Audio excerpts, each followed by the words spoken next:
And I might not be able to do it directly to those I've hurt, but if I can prevent one person or one mother or one child from experiencing what I've experienced, then I've done my job.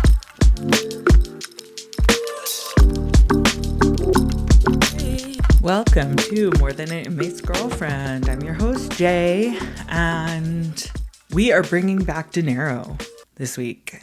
For those of you that don't know Dinero, you'll hear in the interview, he'll explain himself a little bit better. The audio isn't as great as the previous episode, and it's frustrating for me because I don't know how I didn't catch it during the interview, and then I went to go edit it, and it was distorted.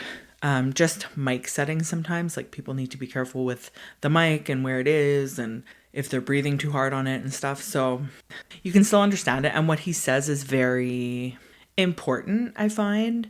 Dinero is incarcerated for human trafficking, and he's done a lot of work over the years to figure out why he did what he did and what happened in his life to make him do what he did, and how does he forgive himself and move on and prevent it from happening again. And he's just spiraled down that road and has become an extraordinary person. And he's also put out a book.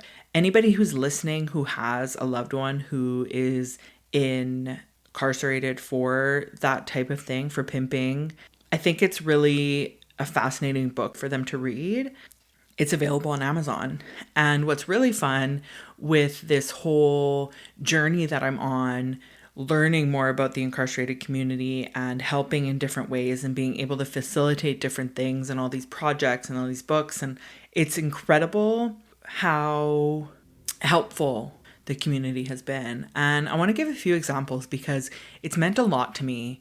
And I think it's a really great reminder that there are people that are incarcerated that made mistakes and they've done the work, and those people are usually the ones that I connect with, because if they haven't done the work, they don't really want to connect with me. They aren't working on things that help the community or anything, right? So I don't really come in contact with those people.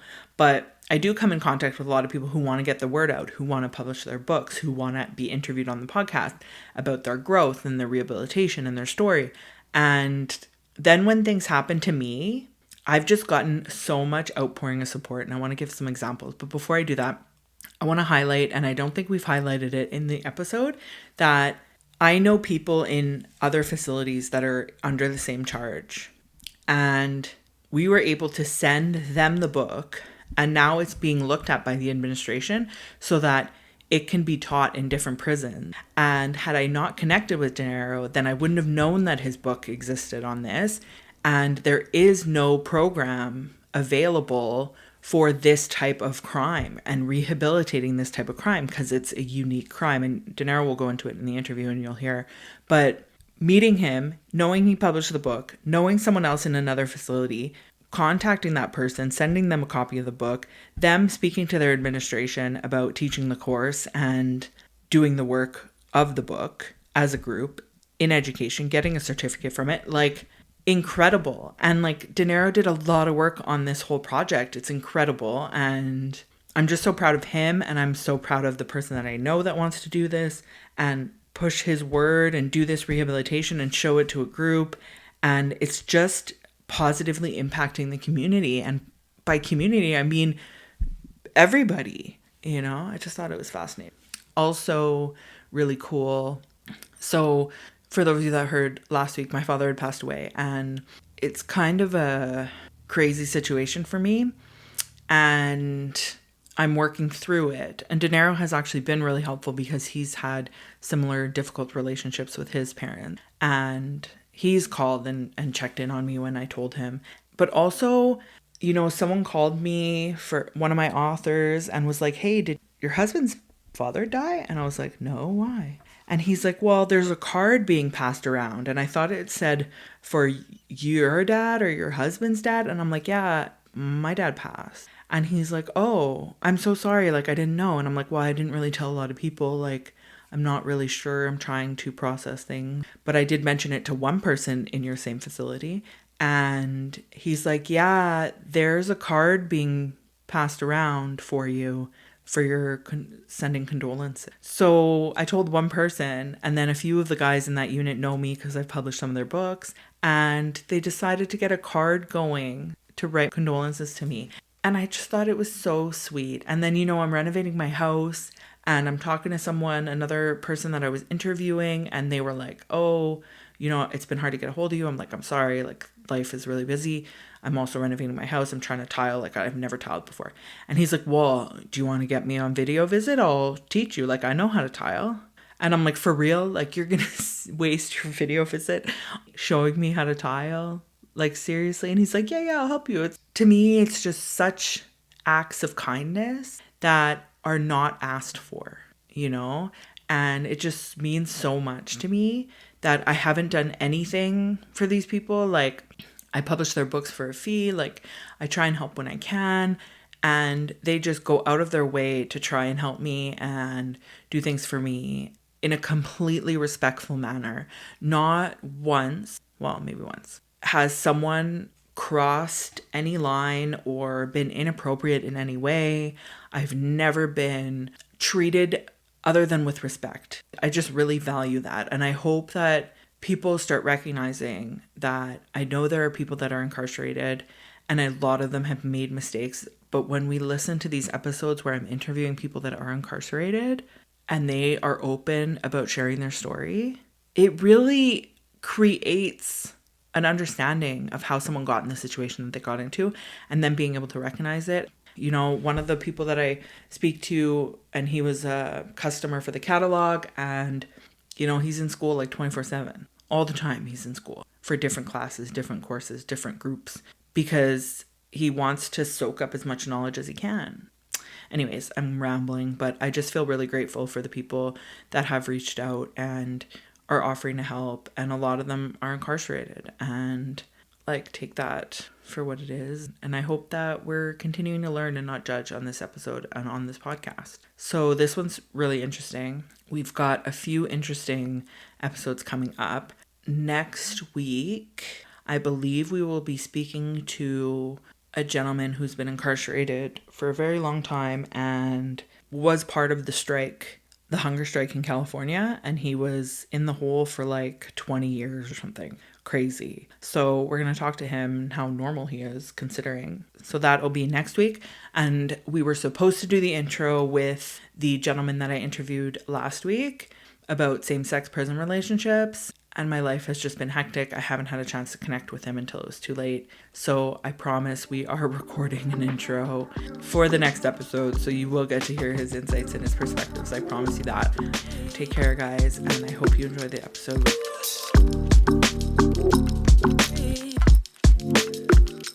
Dinero, I'm so glad we could reconnect and get into this deeper dive into this topic. Absolutely. It's been a while, man. I appreciate you for having me. I know, it has been a minute. For anyone who hasn't listened to that interview, do you want to just introduce yourself a little bit and talk about your background? My name is Dinero the Great. My real name is Floyd Green. I'm an author. I'm a graduate of San Diego State University. I authored a book called Meet 'em, Knock 'em, Keep 'em that helps people incarcerated understand and really grasp the concept of how to start and maintain relationships while in prison, because it's a different task in jail opposed to being on the street, meeting people, communicating with people, and just help them adjust to that and grow within themselves to help them find someone to walk this journey with them. Yeah. I could definitely agree that it is a very different journey than it is out here meeting someone. People need that book if they want to meet someone. Yeah, so what was it like growing up for you?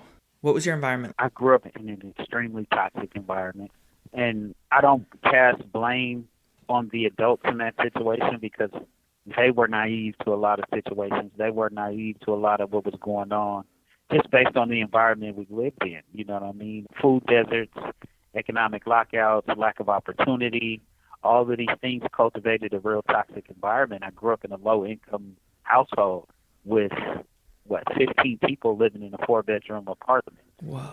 It was a very tough time growing up in those environments, mentally, emotionally, physically abused, beatings, kind of left to yourself. You know what I mean? So it was a bad environment for sure.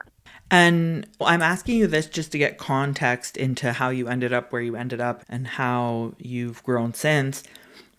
Was there happy times as well? Was it all negative? No, absolutely not. It wasn't all negative. However, the happy times that you look back, what was happiness in that environment? You know what I mean? A moment of peace, a pause in the torment of every day.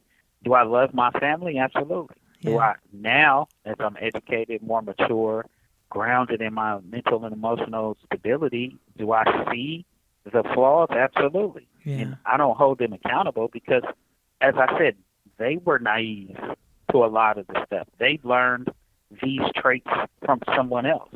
Yeah. So they weren't the originators of this. They just carried the abuse over to the next generation.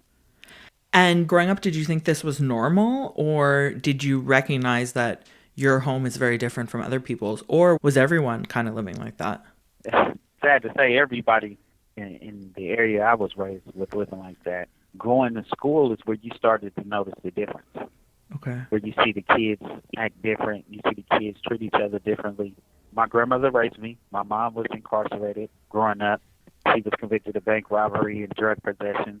So not having a parent, grandma coming, family not showing up to award ceremonies and things like that because they got to work and all of these things, you're like, wow, I'm really living a different life than most people.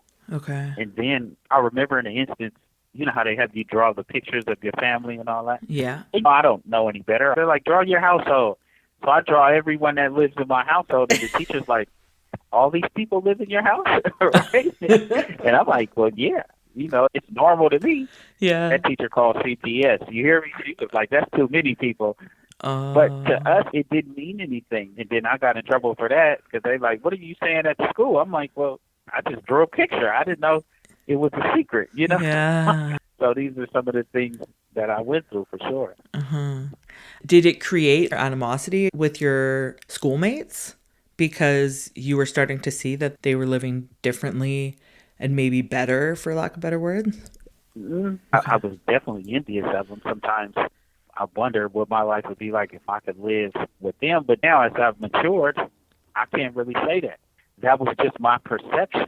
I can't say what they had going on in their household. Yeah, exactly. Yeah. We don't actually know. When did things start changing to where you started doing things that weren't aligned of what you should be doing? For me, I think it was as I got a little older and life begins to change. You start to care about the way you look, the way you dress, all of these things. I probably start 12, 13, and I'm noticing my grandmother's struggle. Okay. I'm seeing it clear, but I'm seeing her struggle because of poor management on her part. Now, please let me be clear. I love my grandmother to the death of me. Yeah. However, she was such a religious person. She would give a lot of the monthly income that for me and my brother to the church. And I'm like, Oh. we don't have food in the house. I'm like, why do you keep giving the church the money? Yeah. I'm not understanding the concept, and you're telling me, well, God's going to bless us. I'm like, well, he ain't blessing us. You hear me? Like, Yeah. we starving up in here. Right. Like, I'm being genuine. Yeah. I remember eating pancakes for a month straight. Like, legit, no sugarcoating it. We're spilling chocolate chips to put chocolate chips in the pancakes. Anything possible To change it. to make these pancakes taste like something other than pancake batter. It was a tough time. Yeah. So for me, that was the first instance with criminality. That's when I kind of start selling weed, doing anything I can to help. And I remember the first time I brought groceries home, my grandmother was happy, but she looked at me with this look like I've lost him. Yeah. And I'll never forget that because in that moment, I'm like, I refuse to go without. You know what I mean? Yeah. And you realize that's how you could, is by taking it. Absolutely. And it's so sad because your grandma was doing what the church told her to do, what we're all taught to do, is give away Yeah. your money to the church. And then on top of that, she had 10 kids, so her kids are, I need money for this, need money for that. But like I said, she's raising her grandchildren, so she's not thinking nothing of it. My son will pay me back, my daughter will pay me back, but it's not happening like that. Yeah. And me and my brother and her were the ones going without. To me, it was more hurtful and painful to see her go without us eating, she not eat. Yeah. And it's like, what? That's so sad. Your poor grandma. No wonder you love her so much. Yeah, She really gave everything to you guys. absolutely. So if you didn't have any strong role models, who were your role models? Growing up in a household that was very difficult, you find role models in the wrong places. You begin to look up to the wrong people. Mm-hmm. And I'm well aware now that dealing with abandonment issues, not trusting people, dealing with the mental and emotional abuse at the house from people who are supposed to be there to protect you and cultivate your growth, you look for people you can trust. And sometimes it's those people you see every day, those people hanging on the street corners, because they celebrate you no matter what you do. You can do the dumbest thing in the world and they'll celebrate you. Really? Yeah, So that's who you started looking up to. absolutely. And you're currently incarcerated for human trafficking. Yes, I'm currently incarcerated for pimping, pandering, procuring, to engage in prostitution. Wow. How did you get down that path? Well, as I was telling you, growing up, finding ways to generate money, I'm involved in the criminal element. And knowing that my mom was a drug addict, that carried her down her road to living the life she lived and not being there for us, I realized me and selling drugs just didn't work for me. Little did I know I was doing the same thing, just in a different vein. I never was an ugly guy growing up. I had charm, charismatic, I can talk, make people laugh. I realized that worked to attract people, usually the opposite sex. And then I started to understand that they would buy me shoes, they would buy me clothes, they would take care of me. And honestly, I was traumatized inside. I never grew up with my mom. My grandmother loved me, but I always wanted my mother's love, Yeah. and I could never get it. And that was painful. And then I would transfer that on to women. I internalized that if you say you love me or care about me, you need to show me. And if you don't show me, then I don't believe you. Huh. And then that turned into, well, if you don't prostitute and give me the money, then I don't believe you. In my pain, I would abuse someone else. That is fascinating. Did you recognize that was what you were doing? Probably not. No, I didn't recognize that I was doing that. No, hell no. I was still immature. I was still dealing with that pain. I was still hurting. I want to say I didn't recognize that until after I graduated from Bakersfield College while I was incarcerated. Wow. Because throughout my time, I seen this as a form of retribution. Like, this was my restitution, so to speak, as to everything I've been through. My abandonment, my mom never being there, never truly loving me. I'm saying, how can I trust? Listen, this woman gave birth to me, Yeah. and she didn't love me. Yeah. So how are you telling me you love me? It don't make sense. Yeah. At least I never could grasp that in my mind. I'm like, what? You love me? What do you mean you love me? Mm-hmm. If you love me, show me. If you care about me, do this. And now that I look back on it, it was sickening because once I realized I had any form of leverage, I used it to my benefit. Wow. I said, oh, she liked me. Oh, she want me for this. Oh, yeah, I'm going to use that. I didn't think twice about it because once my grandmother died when I was 14, Oh. it was pretty much survival on your own. I lived with my uncle, and I was more like an accessory than anything. Yeah. He gave me a roof. He cared for me, but when you look back at all of the things, and let me just tell you what I mean by this. My mother lied to my uncles. She had 6 brothers. 4 of them was around at the time when the incident happened. She lied to them after she threw me into a gate, bust my head open. She told them my father did it. So they ran outside and beat my father nearly to death. Well, he did die. The paramedics resuscitated him. Wow. He ended up having multiple surgeries, multiple strokes, all of these things. So growing up, I would see him maybe twice a month. He was paralyzed his entire right side and all of that. Now, growing up, I never knew this. Yeah. No one told us. We just knew our father was in an accident. He was paralyzed. So one day I see the uncle I'm living with. I see him interact because my dad came over. I see him interact with my father, and I'm like, that's a weird interaction. Mm-hmm. This uncle of mine has always been the pillar of stoicism, strength. He's never been emotional, or at least that I've seen. He sees my dad face to face, and he's like, man, I'm sorry. And in my head, I'm like, well, shit, what is he sorry about? Yeah. Because I don't know. No one told us Yeah. what happened. Now I'm old enough. I'm inquiring. It was an awkward interaction. You know, what just happened? So as I inquire, I find out that him and his brothers, my uncles, are the reason my father is not in a position to take care of me and my brothers. Wow. And I'm like, so this whole time, y'all been lying to me. Yeah. And now I'm understanding that my mother, off of a lie, because she wanted money to go get high, and he wouldn't give it to her. He took my older brother, but he didn't take me because that was his way of keeping her in the house. Like, you got to stay in the house and watch him. Uh-huh. He took my older brother to the store, and before he left, she threw me into a gate and bust my head open at 2 months old. So when you start to analyze everything that happened, you like, this shit is Damn. crazy. And then y'all lied about it the entire time. So now you're taking care of me out of moral obligation, really, not because you want to, because you feel like you set off these chain of events. And now I'm seeing this, and I'm feeling like everybody owed me now. So in those instances, it's when I notice, oh, you saying this, you saying that, I was so callous towards it because I never experienced it. I never experienced what someone genuinely loving me was. Yeah. Except for your grandma, and they took her away. She died. Absolutely. So the one person that you had any stability with is gone at a young age, and then everybody that you're left with you cannot trust. No, not at all. That is horrible. I'm so sorry you went through that. When you said, how can a woman love me when my own mother can't love me? And I had the same thing with my father. How can a man love me when my own father left me? My own father doesn't want anything to do with me. Yeah. It is very traumatic to go through. And it really helps to understand your mindset at that point and why you were doing what you were doing. So Yeah. you were pimping at like 14? I started pimping at 17. Wow. But at a young age, the crazy part, at 14, 15, my older cousins, they were significantly older than me. I didn't know they were, I ain't going to say they were prostitutes, but they were women get money from dudes and hustling and doing all of this shit.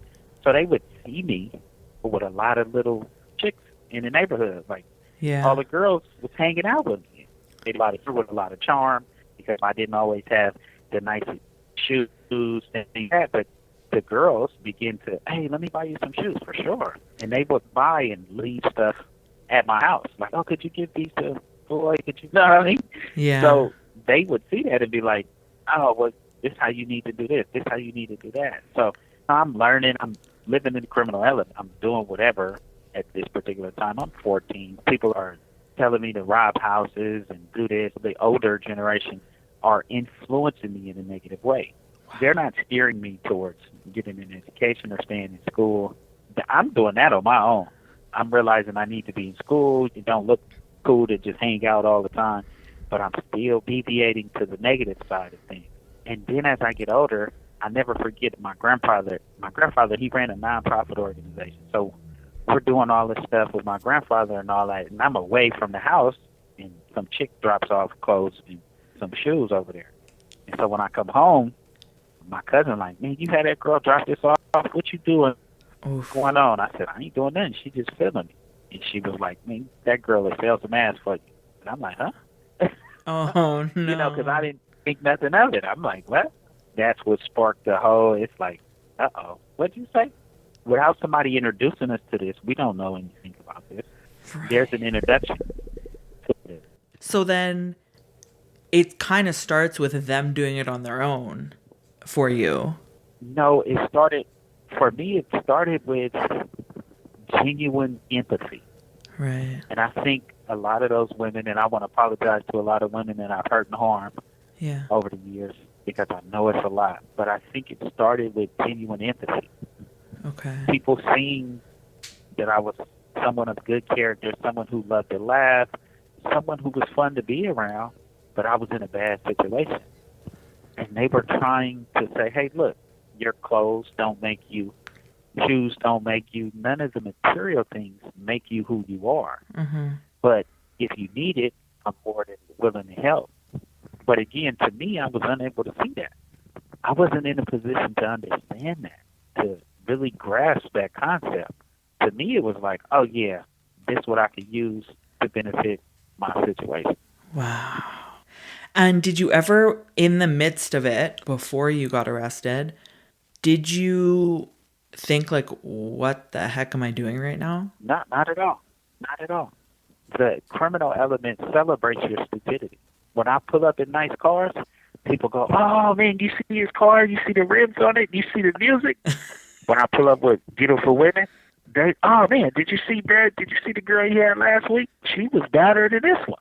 So it was never, "Well, what are you doing that's wrong?" They celebrated my ignorance. Even inside of you, you didn't feel it? I didn't feel what? Like bad? What was I doing wrong? Selling women? Not at all. I was paying bills. I'm going to be honest, and I was talking with someone about this the other day. I said, in those moments, the high you feel from someone giving you money for nothing was intoxicating. Okay. I didn't feel anything wrong. I had everything I desired. I didn't understand that this person was traumatized. I didn't understand this person was hurt. This person was vulnerable.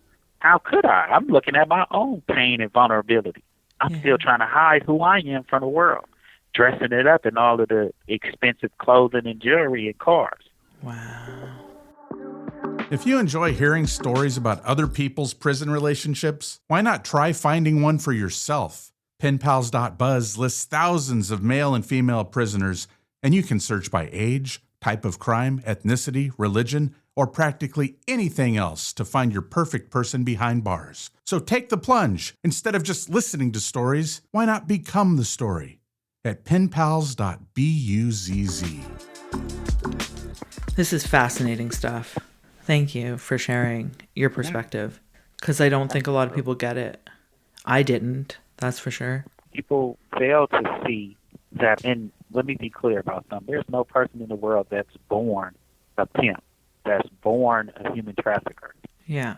You're either in it by two ways. You were trafficked and you became the abuser. You were abused and became the abuser, or someone introduced you to it.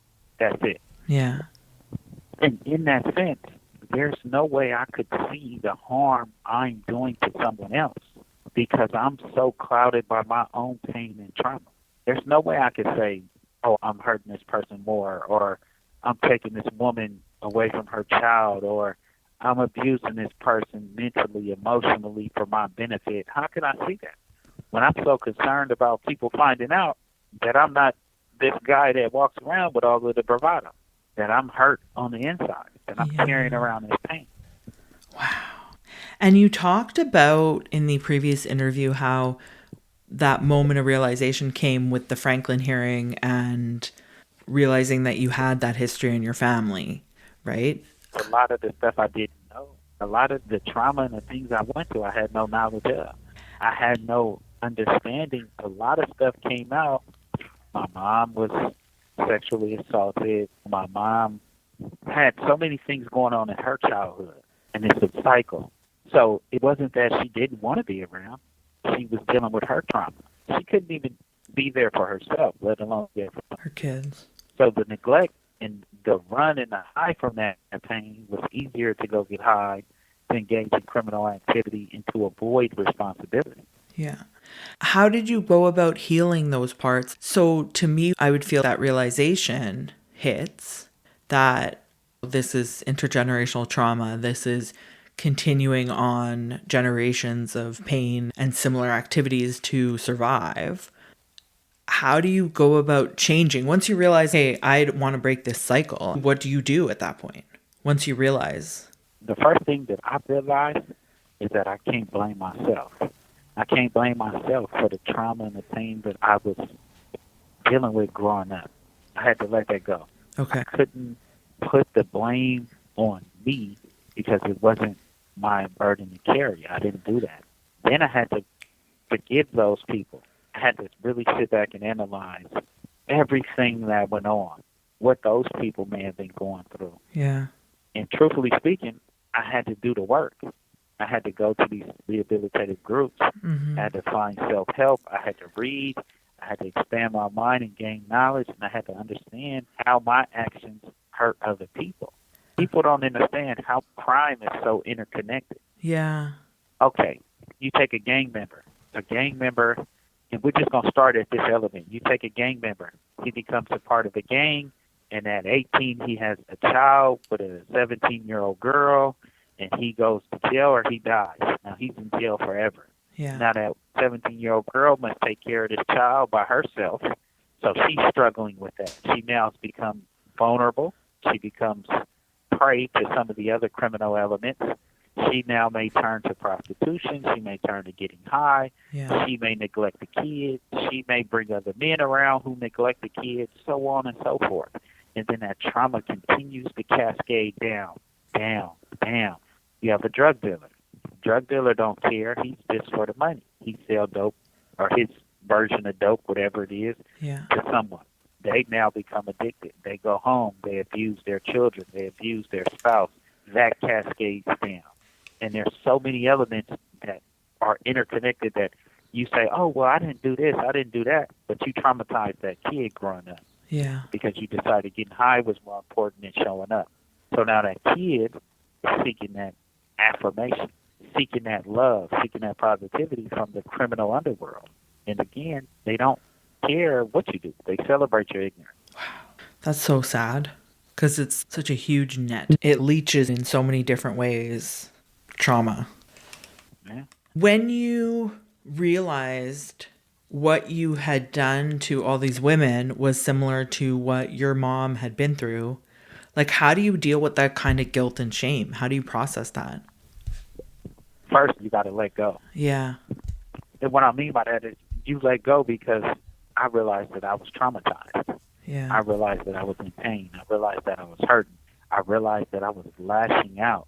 And that's not who I am. That's a byproduct of the trauma. That's not me as a person. That's a byproduct of the trauma.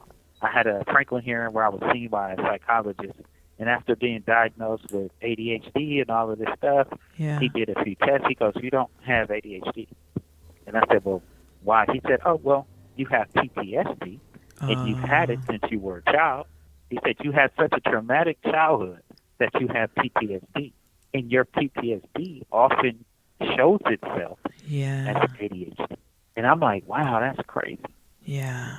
That's the wildest thing I can understand, that a child has PTSD. Then when you put that in context of my behavior, you're like, there's no way this is an individual operating on sound mind and judgment. Yeah. That's the first step. And then what's the second step? The second step is saying, how has my actions impacted someone else, and how can I do better? Because I can't go back and erase that pain and that trauma. However, I can engage in actions to prevent it going forward. Mm. And I have to be conscious of that. And is this the point where you realized that you had to write a book on it? How did that journey of I need to write this book come about? Okay, this journey of creating this book, this rehabilitative curriculum for people who have been convicted of human trafficking, pimping, or fraud, it started from being in prison. I've taken anger management, family relations. I've taken drug rehabilitative programming, Alcoholics Anonymous, Criminal and Gangs Anonymous, you name it, right? However, I sat back and I realized that none of this particularly pertains to me. None of it pertains to me as in the lifestyle of pimping or human trafficking. There's a sense of grandiosity that goes with it. And even reading some reports that the feds publish and things of that nature, they understand the criminal element that engages in human trafficking or pimping is a completely different criminal element than gangbanging, drugs, guns, etc. Okay. Because there's a level of narcissism in there Huh. because of the trauma. People like me, we hide our trauma, and we hide it in a number of ways. But normally we hide it within the shell of luxury. Okay. Yeah, and the reason we obtain that luxury is by abusing other people, by mistreating other people. Right. So would you say you have narcissistic tendencies? And say I did, absolutely. Really? That's interesting. Absolutely. Were you surprised when you learned that about yourself? Not at all. Believe it or not, if you sit back, chauvinism, toxic masculinity, narcissism, all of those things play into human trafficking and pimping. The idea that you have dominion over someone else? Come on. Are we serious? You do not sound like that type of person at all. Just listening to you, the growth that you must have gone through to change. Oh, listen, I'm completely ashamed of the person I was. I'm completely ashamed of the person I was. Tell me more about this curriculum. The curriculum is called Heat's Impact, Human Exploitation and Trafficking Stoppage, Influencing Motivated, Positive, and Constructive Thoughts. The reason why I developed this curriculum is because understanding where I came from, understanding how it shaped who I was and the way I think, and then understanding that I need to correct the trauma that I've instilled on the community, on the population, on those around me. I designed this curriculum in an attempt to almost restore the trauma that I've caused. And I might not be able to do it directly to those I've hurt, but if I can prevent one person or one mother or one child from experiencing what I've experienced, then I've done my job. Because we all have to contribute to break the cycle. Yeah. And this is my contribution. This is my way of saying, hey, we need to do better. And believe it or not, there is no curriculum for human trafficking or pimps. Yeah. There isn't one. We have it for domestic violence. We have it for drugs. We have it for gun violence. We have it for gangs, but we don't have it for human trafficking or pimping. I wonder why. That's a real good question. There are prisons full of people who are convicted of that. Absolutely. That's crazy. No one is taking the time to address it. And I look at it from those who have never lived this lifestyle. How can you address something you don't understand? Yeah, that's true. The intrigue, this is a true story. I had a parole agent who his supervisor was upset because I'm in front of, this is how ignorant I was. I'm in front of the parole office talking to a female on speakerphone, telling her, I don't care you like me. Sell your ass and give me the money or leave me alone. So the supervisor comes out and he's like, who the hell are you? He doesn't have a badge on or anything. I'm like, bro, get out of my face. So he laughs and goes back inside because he's like, I got your ass. I come in there, he arrests me. My parole agent literally asked me, how do you get a woman to have sex with someone else and give you the money? The intrigue alone, he was captivated. Yeah. He didn't care about stopping it. He couldn't understand it. I don't either. This is crazy. I can't believe you said that to someone and she listened. That's so sad. Without a problem. She listened without a problem. But again, that's because her trauma that she's dealing with, that needs to be addressed. 100%. Which there are a lot of programs for, which goes back to not having that. I mean, we can get into a real deep conversation about that. There's a lot about that with the double standards and so much of society's influence on that plays a part into that. But yes, she's been traumatized before for sure. Wow. And what do you hope will happen with this curriculum? What do you hope for?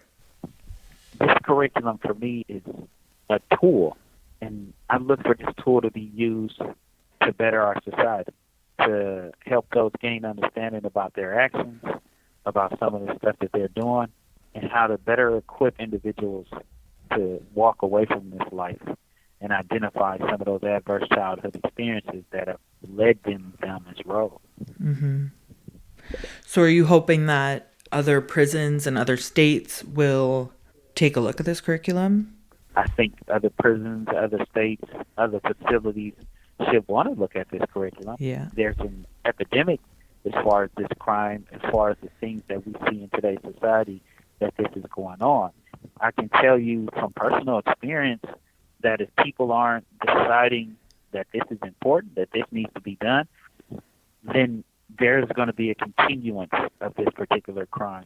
And just to give you some numbers, a lot of people think that it's just sex as an element. No, you have domestic servitude and you got forced labor along with that. Some of these people aren't even recognized that they're not noticed because you have people withholding their passports, you have people extorting them in some sort of way, I'll hurt your family, et cetera, et cetera.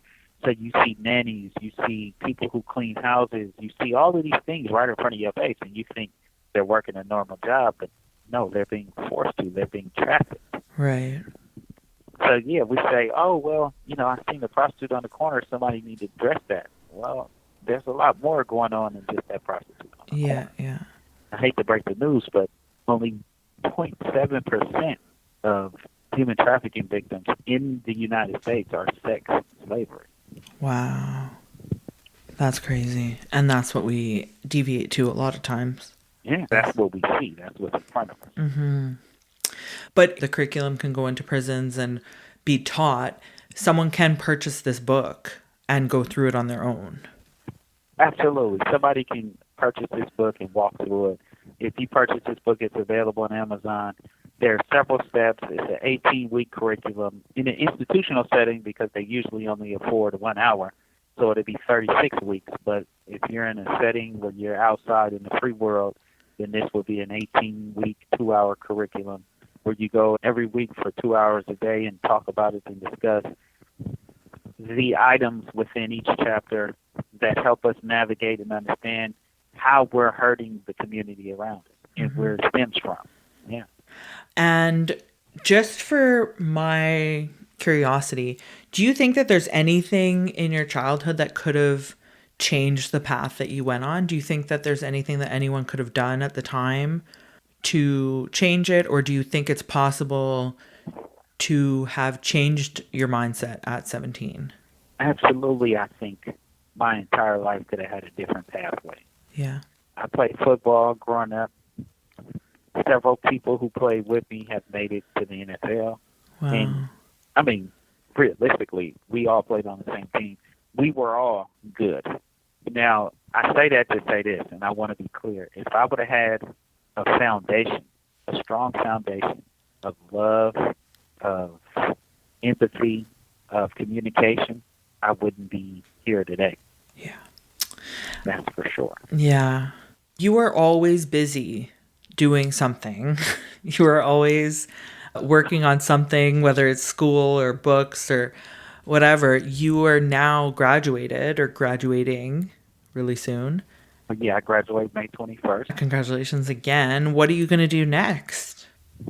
So currently, I'm working on getting the curriculum approved at the current institution I'm at so we can run it and go through it. After that, I'm working with me and a few of my classmates to get a media center up and running at the current institution I'm at. Cool. And then from there, yeah, I mean, you know, my plate is always full. So Yeah. there definitely will be something else coming for sure. Okay. And you're going to keep us updated? Absolutely. Okay. Please Not do. a problem.